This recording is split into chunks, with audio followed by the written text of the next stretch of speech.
Hello students, good morning class. Welcome to the class. कैसे हैं आप सब? आई थिंक आप सभी अच्छे होंगे। आज हम आपको पढ़ाएंगे गद्य का स्वरूप। तो गद्य शब्द संस्कृत की गद धातु से यत प्रत्यय से मिलकर बना है। इसका अर्थ है उच्चारण करना।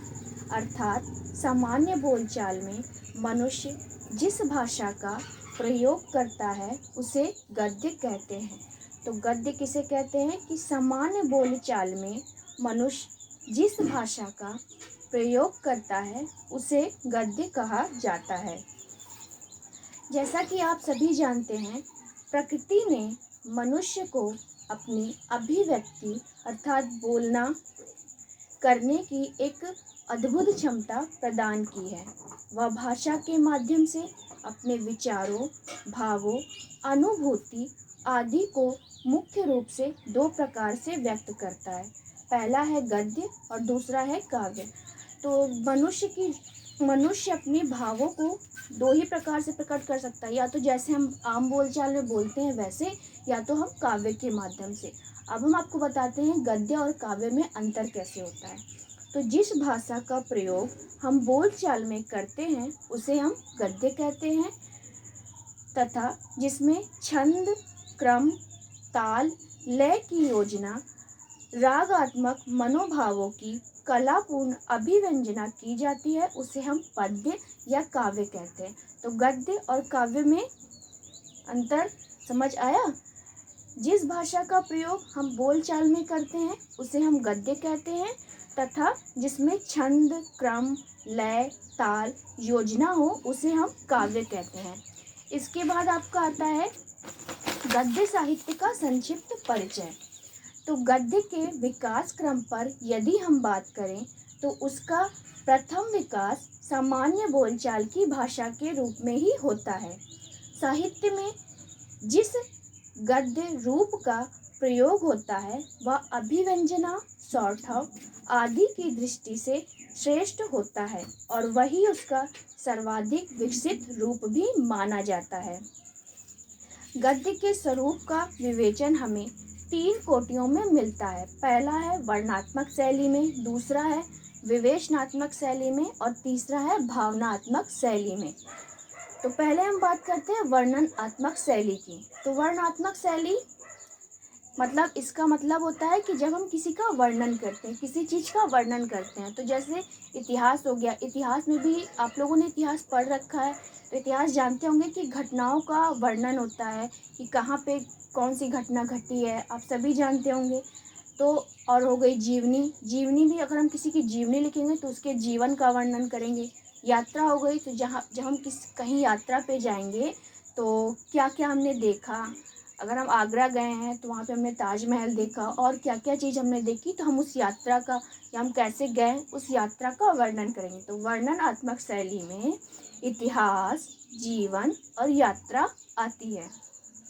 इसके बाद आता है विवेचनात्मक शैली। विवेचनात्मक शैली में आलोचना, दर्शन, सौंदर्य शास्त्र आदि आते हैं।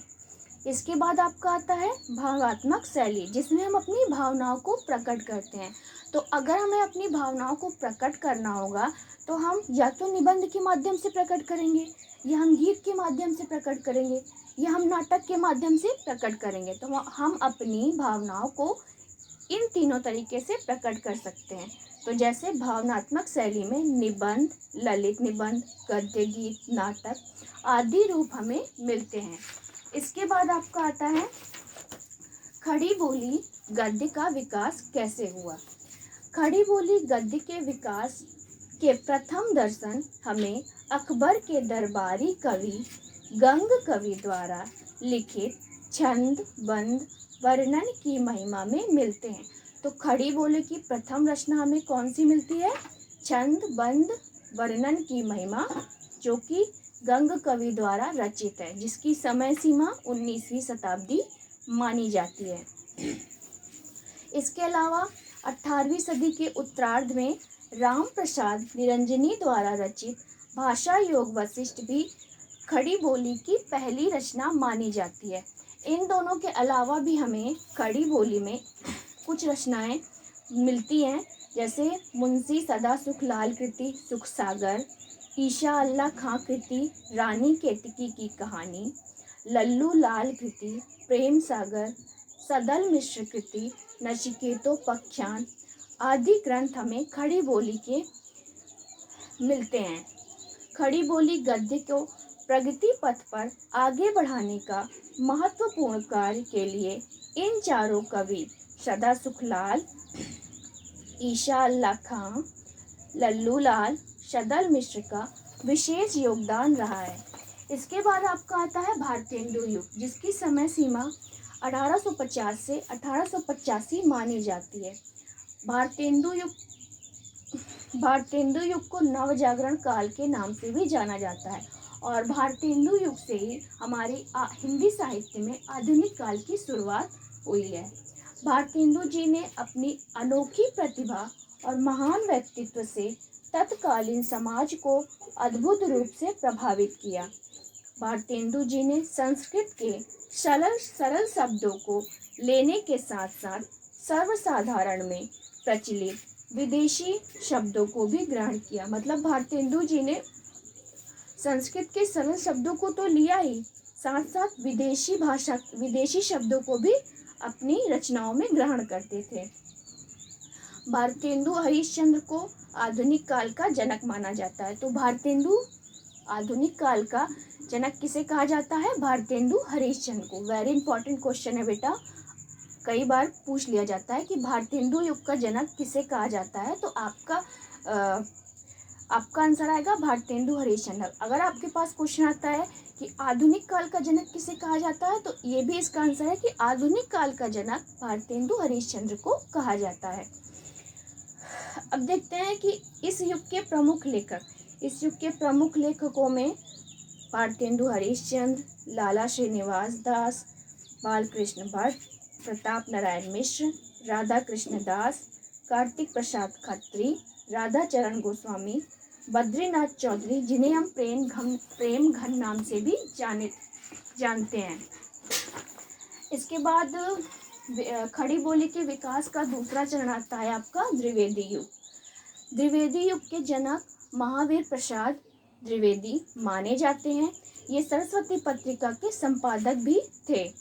द्विवेदी युग को परिमार्जन काल भी कहा जाता है। तो द्विवेदी युग को और किस नाम से जाना जाता है? तो द्विवेदी युग को परिमार्जन काल के नाम से भी जाना जाता है।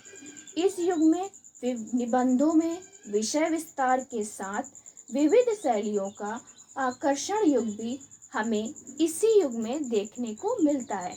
तो इस युग की खास बात क्या है कि इस युग में निबंधों में विषय विस्तार के विविध शैलियों का आकर्षण हमें इसी युग में देखने को मिलता है।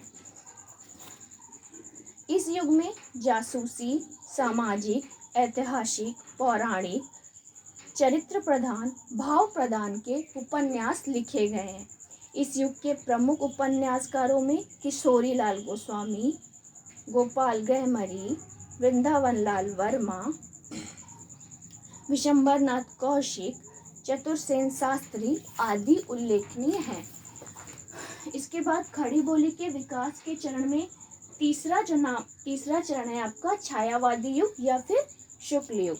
इस युग के जनक रामचंद्र शुक्ल को माना जाता है। छायावादी कवियों ने अपनी अनोखी प्रतिभा, सृजन शक्ति से उसके अलंकृत प्रतीकात्मक स्वरूपों को उद्घाटित किया। इस युग के प्रमुख लेखक जयशंकर प्रसाद, सूर्यकांत त्रिपाठी निराला, महादेवी वर्मा, सुमित्रा नंदन पंत माने जाते हैं। इसके बाद आपका चौथा और अंतिम चरण जो है वो है प्रगतिवादी युग या फिर शुक्लोत्तर युग। प्रगतिवादी युग में सहज, व्यापारिक तथा अलंकार विहीन गद्य की प्रतिष्ठा हुई।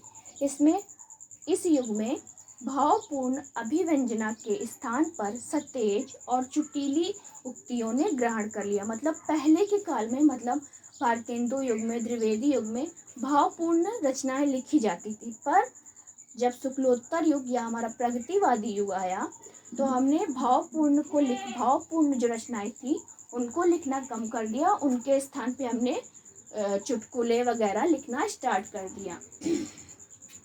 इस युग के प्रमुख लेखक रामविलास शर्मा, शिवदान सिंह चौहान, प्रकाश चंद्र गुप्त आदि इस युग के प्रमुख लेखक हैं। इस युग में कुछ उत्कृष्ट साहित्यिक जीवन चरित्र और आत्मकथाएं भी प्रकाशित हुई, जिसमें कुछ आत्मकथाएं इस प्रकार हैं।